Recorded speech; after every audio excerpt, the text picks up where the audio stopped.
Oke, slide selanjutnya ini terkait dengan Goldberg anneal cycle. Jadi siklus annealing dari spesimen atau benda kerja yang telah mengalami pengerjaan dingin, gitu ya. Jadi kalau kita memiliki spesimen yang telah mengalami pengerjaan dingin, kemudian di annealing, gitu ya, nanti dia akan terjadi perubahan. Kira-kira ditunjukkan oleh grafik di slide ini, gitu ya.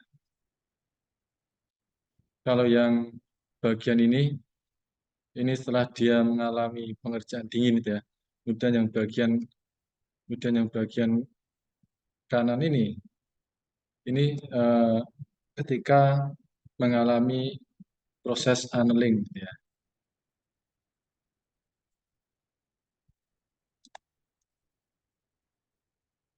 Oke, nanti annealing dia atau pemanasan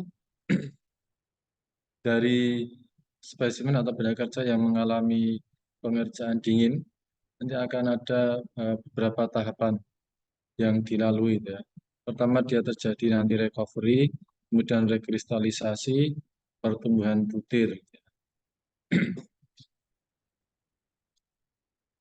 Jadi ketika spesimen yang telah mengalami pengerjaan dingin kita panaskan ya di temperatur yang relatif tinggi, nanti dia akan mengalami recovery. Recovery ini belum terjadi perubahan apa struktur mikro ya atau butirannya masih sama dengan Goldberg butiran hasil pengerjaan dingin gitu ya.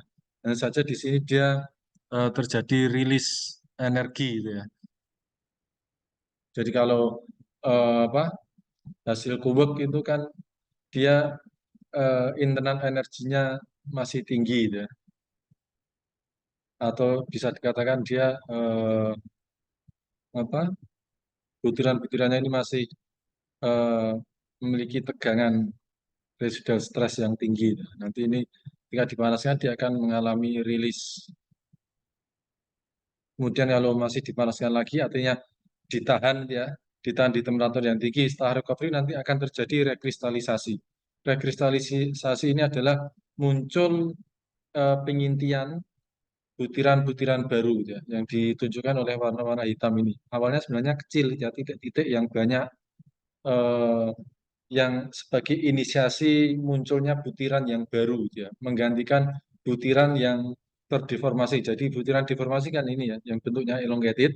Nah, nanti ketika rekristalisasi di batas butir di antara butiran-butiran yang elongated tersebut itu akan terjadi inti-inti baru atau muncul inti-inti baru atau nucleation gitu ya. Kemudian nanti semakin ditahan lebih lama lagi, nanti inti-inti baru tersebut dia akan semakin banyak gitu ya. Kemudian ketika masih ditahan lagi di temperatur yang tinggi tersebut, maka inti-inti tadi dia akan tumbuh. Yang lama-kelamaan dia akan menggantikan elongated grain gitu ya. Jadi elongated grainnya habis atau hilang, dimakan oleh atau digantikan oleh eh, inti baru itu ya.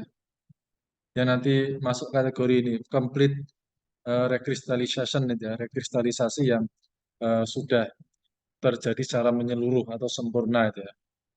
Ketika di kondisi sudah terbentuk butiran-butiran baru ini masih dipanaskan di temperatur tinggi, maka nanti dia akan semakin membesar. Dipanaskan lagi nanti akan semakin membesar lagi gitu ya. Jadi yang ketika di awal terjadi apa rekristalisasi menyeluruh ini butirannya kecil dan banyak gitu ya. Nah, ketika semakin lama ditahan di temperatur yang tinggi nanti butiran-butiran yang banyak itu akan menjadi sedikit. Artinya ada butiran-butiran tertentu yang tumbuh semakin membesar yang memakan butiran-butiran sekelilingnya. Gitu ya. Sehingga artinya nanti di sini gitu ya, nanti butirannya jumlahnya lebih sedikit dan butirannya menjadi lebih besar ukurannya. Gitu ya. Nah kalau dianalisa dengan kekerasan, kekuatan, dan keuletan, nanti akan memunculkan ini. Misalkan kekerasannya ini dari recovery masih konstan, kemudian setelah terjadi rekristalisasi berlanjut, nanti kekerasannya akan turun. Green cruise nanti turun lagi, gitu ya. Begitu juga kekuatan. Di awal recovery kekuatannya masih relatif sama, bahkan cenderung naik sedikit, gitu ya, kekuatannya. Karena kan internal apa residual stresnya justru hilang, itu nanti akan meningkatkan kekuatannya sedikit ya ini. Ini ada peningkatan kekuatan sedikit ya. Dan nanti ketika terjadi rekristalisasi terus menerus sehingga eh, butirannya juga tumbuh, nanti dia akan turun ya. Nah, keuletannya berbanding terbalik. Nanti dia akan naik ya.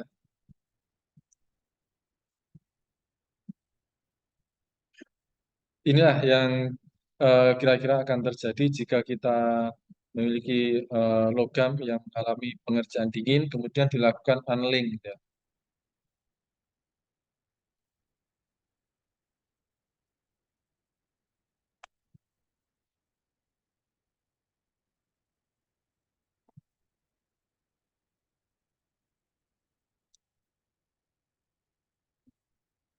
Temperatur tunneling merupakan faktor yang penting di industri. Ya. Jadi berapa temperatur yang digunakan itu ya, itu akan menjadi faktor yang penting di industri. Karena nanti kalau terlalu tinggi tidak bagus, terlalu rendah juga tidak bagus gitu ya.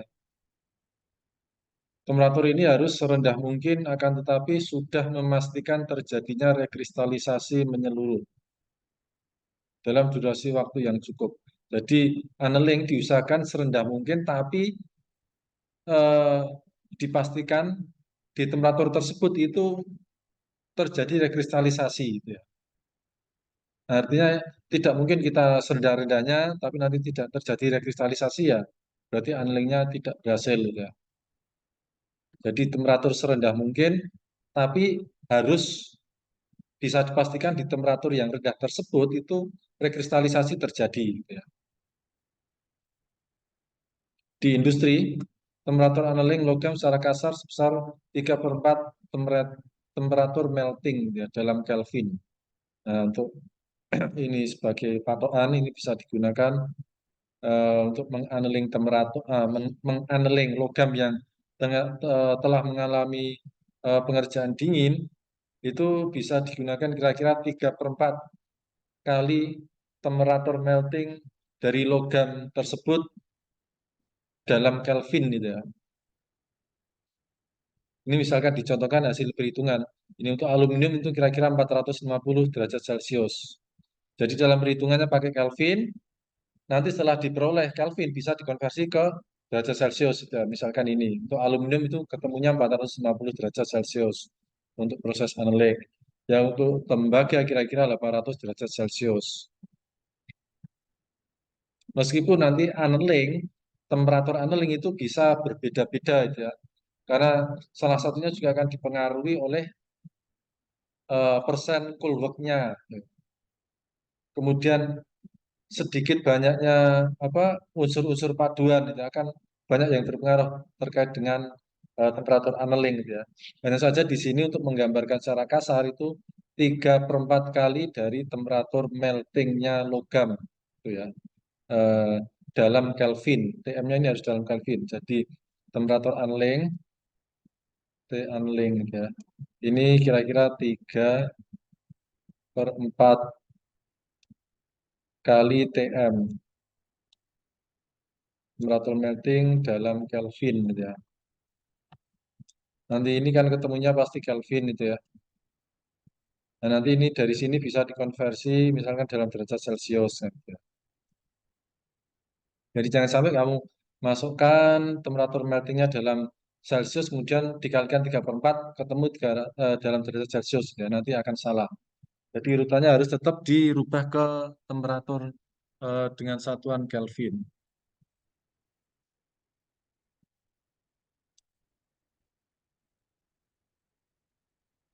Jadi sekali lagi 3/4 TM ini sebagai perkiraan kasar saja gitu ya. Karena faktanya nanti kalau ingin presisi itu nanti setiap logam meskipun sama paduan aluminium itu ya, misalnya AlSi, nanti jumlah kandungan Si-nya itu akan mempengaruhi apa temperatur annealing yang spesifik gitu ya. Dan saya sekali lagi kalau kita tidak tahu datanya atau tidak ada datanya kita bisa ngambil 3/4 dari temperatur meltingnya gitu ya, temperatur cairnya.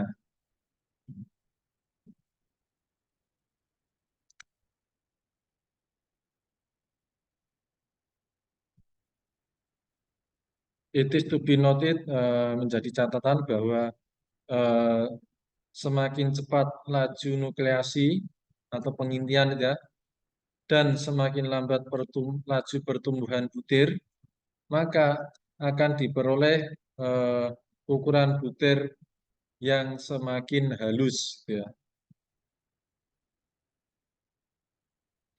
Karena kan semakin cepat laju pengintian, artinya kan nanti misalkan di satu butir ini itu ya, eh, sorry di satu apa penggambaran ini ya, penggambaran struktur mikro itu ya. Tadi kan butirannya kan elongated ya, anggaplah gini.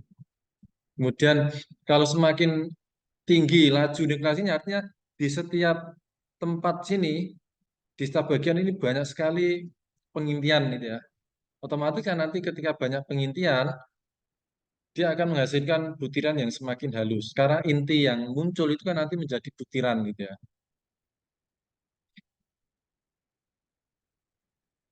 Jadi perlu diingat, semakin cepat laju pengintian dan semakin lambat laju pertumbuhan butir, maka akan diperoleh ukuran butir yang semakin halus. Gitu ya.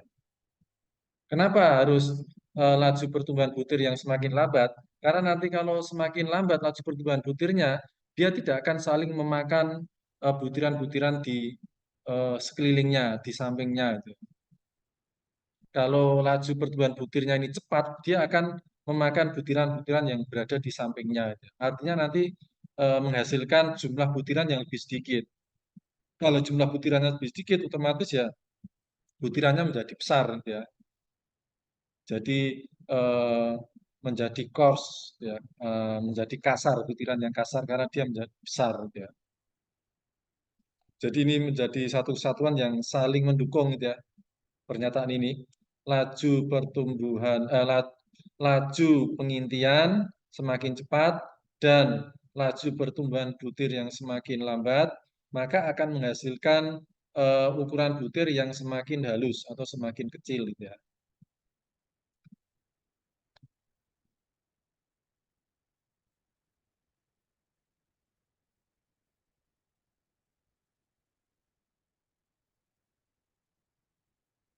Dengan demikian, kehalusan ukuran butir akhir bergantung pada faktor. Jadi, kita bisa memperoleh ukuran butir yang kecil itu bergantung pada faktor-faktor sebagai berikut. Yang pertama ini degree of prior deformation increase. Jadi, persen kulvertnya itu semakin besar gitu ya, atau persen kulvertnya semakin tinggi. Ketika persen kulvert semakin tinggi, maka nukleasi atau pengintian dia akan lebih mudah terjadi gitu ya. Sehingga nanti akan diperoleh ukuran butir yang halus gitu ya, kecil gitu. Karena semakin tinggi persen kulvert gitu ya, degree of deformation itu maksudnya persen kulvert sama dengan persen kulvert gitu ya. Eh, banyaknya pengerjaan dingin yang sudah dilalui oleh logam tersebut gitu ya. Jadi semakin tinggi persen work akan menghasilkan kenaikan jumlah titik-titik yang memiliki tegangan yang tinggi atau titik-titik yang memiliki energi yang tinggi gitu ya. Yang nanti titik-titik ini akan menjadi tempat-tempat terjadinya pengintian gitu ya. Kalau intinya banyak, nanti otomatis butirannya menjadi banyak. Kalau butirannya banyak, sehingga ya nanti akan lebih kecil. Artinya gini, kita memiliki area yang sama luasnya, ya. Yang satu memiliki butiran 1.000, yang satu 100, otomatis kan yang 1.000 ini butirannya lebih kecil gitu ya. Dibandingkan yang butiran 100 pasti lebih besar, karena dia melingkupi area yang sama gitu ya.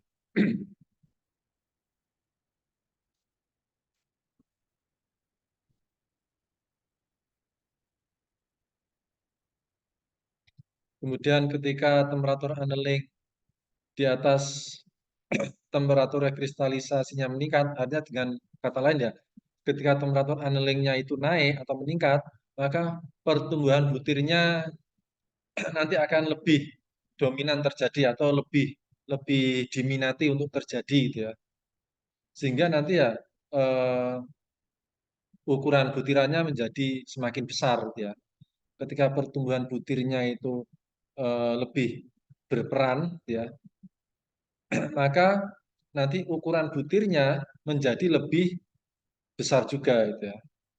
Jadi kalau pertumbuhan butirnya itu eh, meningkat pesat, maka ukuran butirnya akan juga meningkat gitu ya.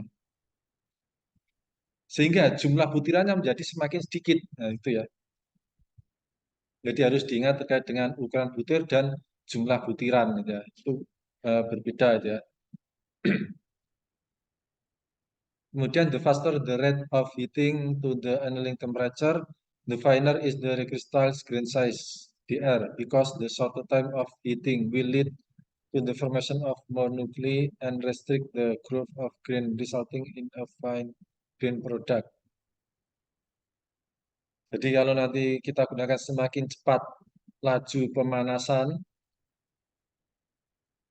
sampai tercapai temperatur annealingnya. Misalnya temperatur annealing di 500 derajat gitu ya. Dari temperatur ruang ke 500 ini cukup cepat dicapainya itu ya.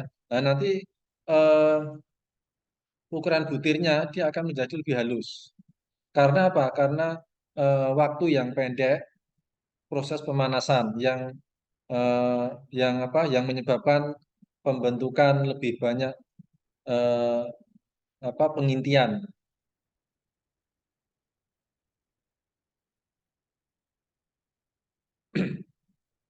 Karena waktu waktu yang pendek tadi dari pemanasan dari menuju ke temperatur annealingnya itu ya, nanti akan menyebabkan pembentukan lebih banyak eh, nuklei. Nuklei itu inti-inti yang akan menjadi apa, butiran gitu ya, dan akan membatasi pertumbuhan butir sehingga akan dihasilkan produk yang memiliki butiran yang halus gitu ya.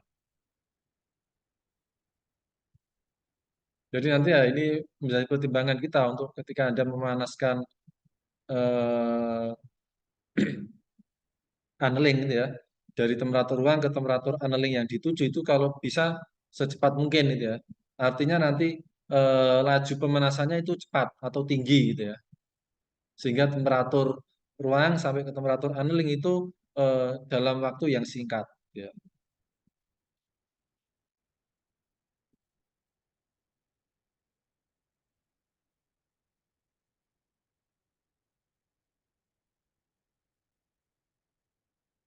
Kemudian yang keempat ini the greater the amount and the finer the distribution of insoluble impurities.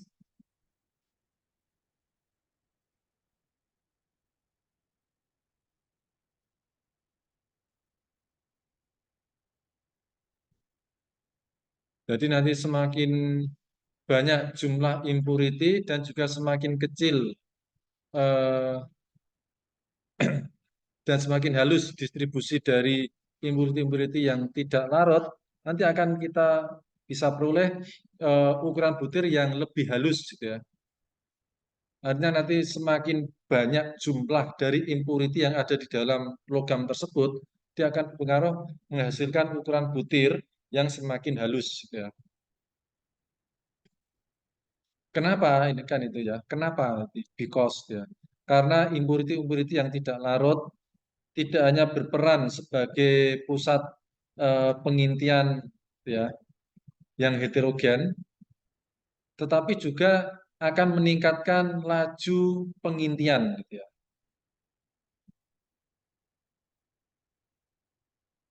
Oh, sorry, because insoluble impurities sebabnya ini karena impurity-impurity yang tidak larut tidak hanya berperan sebagai pusat pengintian yang heterogen dan meningkatkan laju nukleasi, tapi juga nanti dia akan menghambat pin itu apa, menjadi barrier itu, penghalang. Tapi nanti but also pin the grain boundaries and act as barrier to the growth of grain gitu ya. Jadi nanti dia seolah-olah menjadi pin itu menjadi pengikat itu ya, batas-batas butir dan beraksi sebagai penghalang terjadinya pertumbuhan butir gitu ya.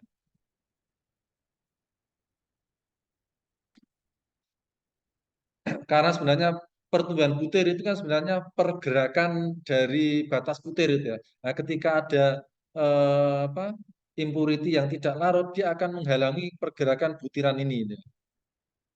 Sehingga artinya nanti butiran untuk tumbuh itu menjadi sulit gitu ya. Nah, ketika dia sulit untuk tumbuh, di situ ada banyak butiran, otomatis ya banyak butirannya dia akan menjadi tetap gitu ya.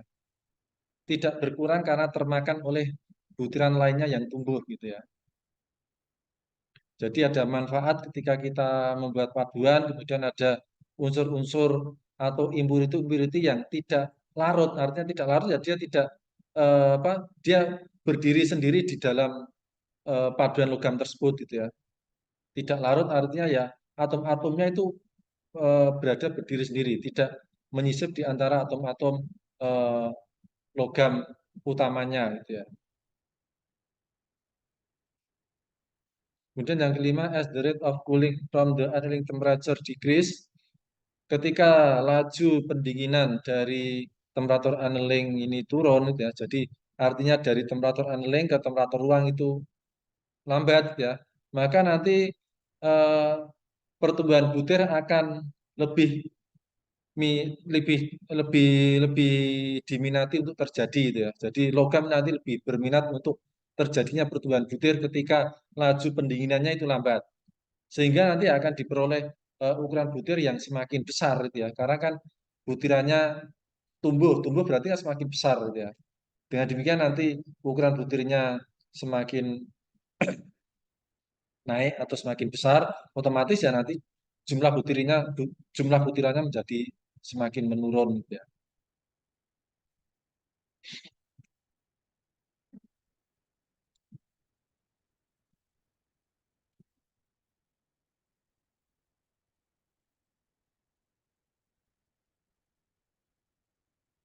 Kemudian yang keenam, in the final the initial grain size of the material. Jadi semakin halus ukuran butir dari logam yang akan dikenai keluak gitu ya. Jadi inisial itu mula-mula. Jadi ukuran butir logam mula-mula halus, atau jika ukuran butir dari logam yang akan diproses keluak itu sudah halus gitu ya, maka nanti akan diperoleh ukuran butir rekristalisasi yang halus juga itu ya, yang lebih halus juga itu ya.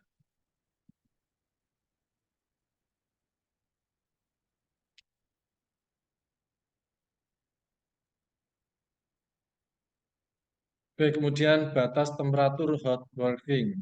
Kalau sebelumnya kita terkait dengan cold working, ini kalau kita ingin memproses pengerjaan panas, gitu ya, nanti ada batas temperaturnya berapa gitu ya. Since the higher the deformation temperature, the lower the flow stress at a given strain rate, and the higher is the maximum amount of deformation possible under a given load. Karena temperatur deformasi yang semakin tinggi, maka nanti akan bisa di bisa menyebabkan itu ya, flow stress dari logam tersebut dia akan turun gitu ya. Flow stress itu nanti tegangan yang digunakan seolah-olah untuk mengalirkan logam gitu ya. Kalau kita mendeformasi kan sebenarnya terjadi perubahan bentuk. Perubahan bentuk itu seolah kita mengalirkan logam gitu ya. Nah, nanti kalau temperaturnya itu semakin tinggi yang kita gunakan, maka gaya yang akan menghasilkan tegangan untuk membuat logamnya itu mengalir gitu ya, itu menjadi lebih rendah, gitu ya.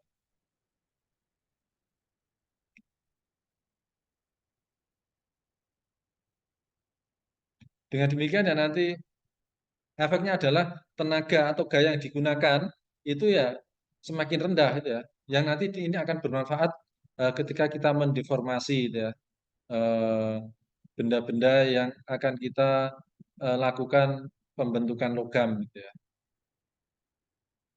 Dengan demikian nanti kalau kita gunakan temperatur yang semakin tinggi, otomatis ya akan bermanfaat terhadap gaya mesin yang digunakan untuk mendeformasi tersebut gitu ya.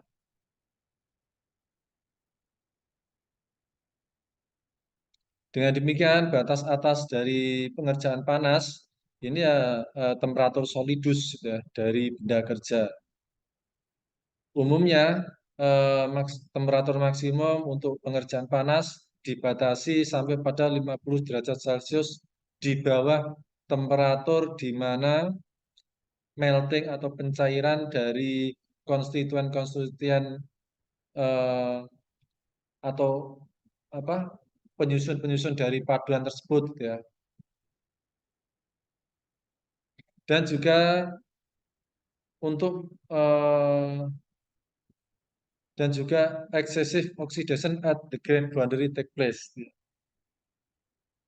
Jadi pengerjaan panas ini dibatasi gitu ya sampai temperatur 50 derajat di bawah temperatur di mana salah satu penyusun dari paduan tersebut itu sudah ada yang meleleh gitu ya.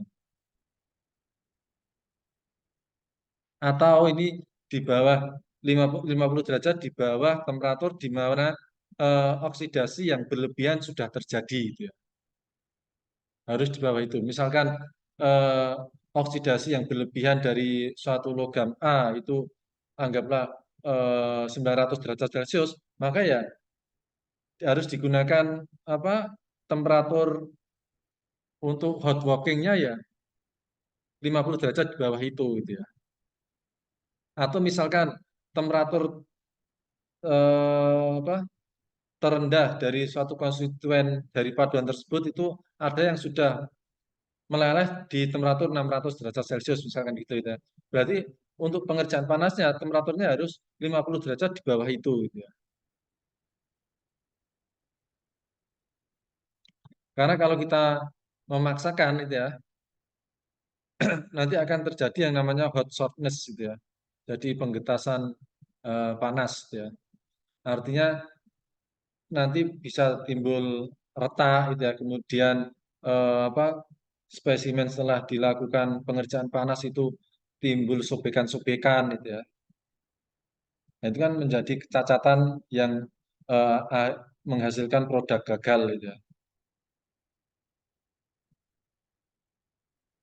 Jadi ini batasannya itu ya 50 derajat dari eh, temperatur cair dari salah satu komponen atau komponen-komponen yang ada di paduan tersebut yang paling rendah gitu ya. Atau 50 derajat di bawah temperatur di mana paduan tersebut mengalami oksidasi yang berlebihan gitu ya. Jadi kira-kira panduannya ada dua ini gitu ya. Nanti ya dipilih eh, yang terendah yang mana gitu ya. Misalkan suatu paduan ini ada salah satu komponennya titik meltingnya itu anggaplah 1000 derajat Celcius yang paling rendah itu ya. Kemudian kalau kita lihat dari oksidasinya dia 900 sudah oksidasi, maka harus diambil yang 900 minus 50, 850 derajat Celcius sebagai temperatur pengerjaan panas gitu ya. Ini keuntungan-keuntungan hot working dibandingkan cold working. Nah, yang pertama ini kira-kira ya karena tadi hot working itu kan apa nanti akan membutuhkan energi atau daya atau gaya yang lebih rendah untuk mendeformasi gitu ya. Kalau cool walking kebalikannya dia akan membutuhkan gaya yang lebih besar gitu ya. Nah, kira-kira nanti penyebabnya Anda bisa baca dari sini gitu ya. Yang pertama ini terkait dengan gaya. Hot working butuh gaya yang lebih rendah dibandingkan cool walk gitu ya.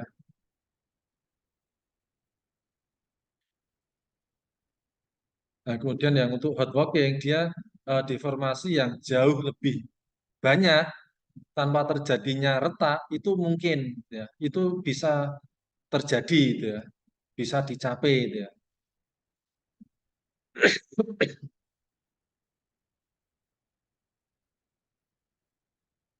Kebalikannya untuk yang cool walking ya karena dia terjadi strand hardening maka untuk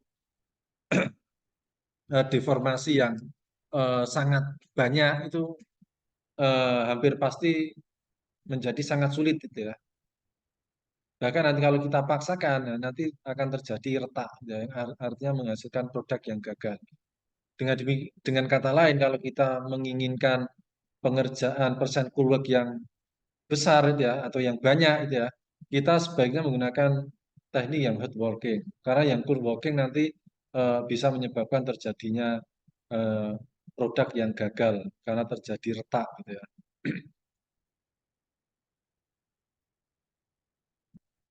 Nah, kalau yang hot working nanti bisa diperoleh butiran yang eh, coarse columnar grain of casting and distorted grain produced by deformation. Both are transformed into strain-free, smaller, equa-X recrystallized grain in hot work. Nah, yang menguntungkannya ini, kalau kita punya punya punya produk dari hasil pengocoran, biasanya butirannya itu bentuknya kolumnar, ya, yang besar-besar, itu ya. Nah, nanti ketika dia dideformasi dengan hot working, nanti kita akan bisa memperoleh butiran-butiran yang EQX yang lebih kecil gitu ya. Dan nanti hot working ini juga bisa menghilangkan apa eh, tegangan yang ada di butiran itu ya, atau residual stresnya hasil pengecoran itu bisa hilang gitu ya. Sehingga nanti diperoleh strain free grain gitu ya. Jadi butiran yang bebas dari regangan atau residual stress ya. Beda kalau yang cool working nanti elongated distorted grain with high density of dislocation are produced by cool work. Nah, nanti kalau yang cool working justru menghasilkan butiran-butiran yang terdistorsi yang memanjang gitu ya. Jadi artinya residual stressnya ini banyak gitu ya. Kemudian yang keempat, yang hot working ini mechanical properties are isotropic due to formation of equ-X grain. Nah, kalau kita menggunakan pengerjaan panas, maka nanti eh, sifat mekanis dari logam dia akan isotropis. Isotropis itu istilahnya sifat ke segala arahnya itu sama, gitu ya. Karena apa? Karena di sini timbul equ-X grain, gitu ya. Grain yang hampir sama bentuknya satu dengan yang lain gitu ya, kira-kira ukurannya juga hampir-hampir sama kira-kira itu ya. Beda dengan yang cool walking nanti eh, akan menghasilkan anisotropi gitu ya. Karena grainnya kan elongated memanjang ke arah tertentu gitu ya. Sehingga nanti ya properti mekanisnya dia tidak sama ke segala arah gitu ya. Kemudian kalau yang kelima ini yang hot walking ini ductility of the product is usually high.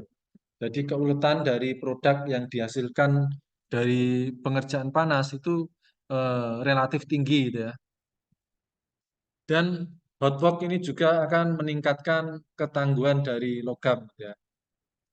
Beda dengan yang cool work nanti ini ductility dan ketangguhan dari produk biasanya rendah gitu ya. Nah, ini juga sebenarnya ada keuntungan-keuntungan cool work dibandingkan hot work gitu ya. Jadi keuntungan-keuntungan kita ketika kita melakukan pengerjaan dingin dibandingkan ketika kita melakukan pengerjaan panas logam gitu ya. Jadi hot work ada keuntungan tersendiri terhadap cool work. Cool work pun demikian ada keuntungan tersendiri terhadap hot work gitu ya.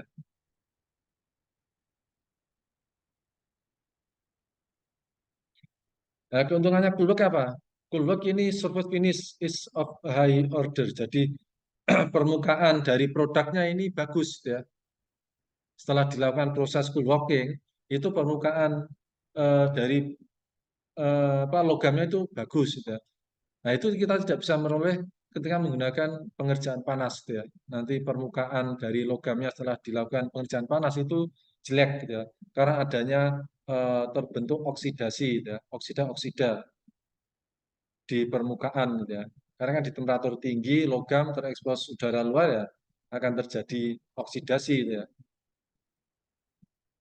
Kemudian yang kedua, cool working ini dia memiliki keakuratan dimensi yang bagus gitu ya.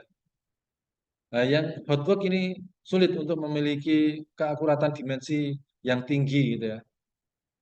Kemudian yang cool work ini karena the working temperature is usually low, karena temperatur kerja biasanya rendah, no such surface reaction or oxidation and material loss or surface decarburization of steel take place. Nah, karena temperatur kerjanya itu rendah, maka ya tidak akan terjadi reaksi oksidasi gitu ya, dan juga tidak akan kehilangan logam gitu ya, logam logam yang dilakukan pengerjaan dingin gitu ya. Beda kalau yang hot work tadi kan dia akan muncul scale. Scale itu ya produk oksidasi gitu ya. Jadi oksida-oksida yang relatif banyak gitu ya, dan tebal gitu ya. Nah, itu kan otomatis mengurangi jumlah atau spesimen yang mengalami pengerjaan panas gitu ya.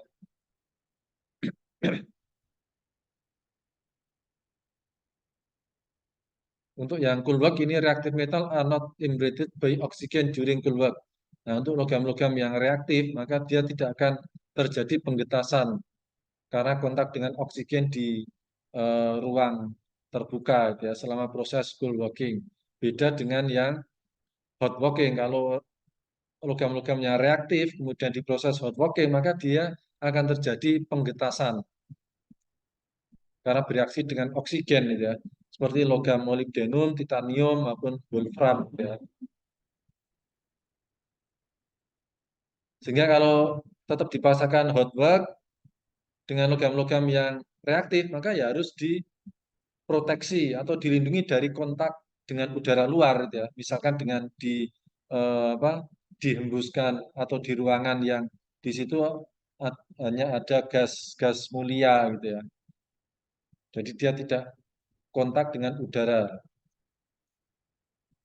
Kemudian keuntungan cool work yang kelima ini produk have high strength and hardness. Nah, produk hasil cool work ini ya memiliki kekuatan yang tinggi dan kekerasan yang tinggi gitu ya. Kalau yang hasil hot working dia eh, kekuatan rendah, kemudian kekerasan juga rendah gitu. Kemudian yang cool work and annealed product show more uniformity in the microstructure and mechanical properties over the cross section.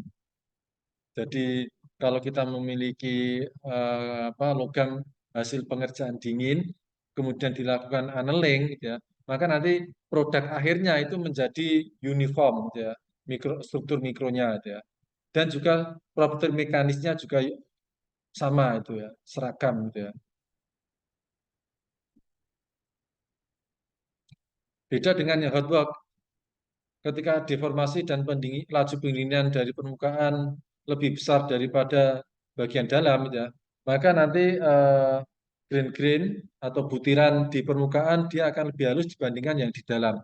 Jadi kalau kita memiliki logam dari pengerjaan panas, maka nanti di bagian permukaannya itu ya nanti akan memiliki grain-grain yang lebih halus dibandingkan grain-grain atau butiran-butiran yang berada di lokasi yang lebih dalam ya dari logam tersebut ya. Jadi artinya di sini tidak seragam dia. Kalau yang coolwork dia seragam ya. Coolwork setelah dilakukan proses annealing gitu ya. Kalau coolwork saja nanti tidak seragam seperti yang disebutkan di atas tadi itu ya. Oke, pembandingan di atas dengan jelas mengindikasikan bahwa jika tujuannya membuat produk secepatnya dan seekonomis mungkin tanpa mengutamakan kualitas permukaan, keakuratan, dimensi, dan sifat mekanis dari produk yang dihasilkan, maka hot working menjadi pilihan ya. Jadi hot working ini menjadi pilihan ketika kita butuh cepat gitu ya. Kemudian seekonomis mungkin, artinya biaya serendah mungkin gitu ya. Tanpa mengutamakan kualitasnya biasa-biasa nggak apa-apa. Kemudian keakuratan dimensinya nggak terlalu penting gitu ya. Sifat mekanis dari produk yang dihasilkan itu juga terlalu tidak butuh kuat gitu ya. Nah, nanti bisa menggunakan hot work. Sebaliknya, jika dibutuhkan produk dengan kekerasan dan kekuatan yang tinggi, ya, serta memiliki permukaan hasil yang bagus dan keakuratan dimensi, maka perlu dipilih coolwork. Ya, jadi kira-kira Anda bisa bandingkan gitu ya, saya harus milih coolwork atau hot work gitu ya, dalam melakukan apa, pembentukan logam gitu ya. Oke, saya rasa cukup sekian dulu dipelajari. Terima kasih, selamat belajar.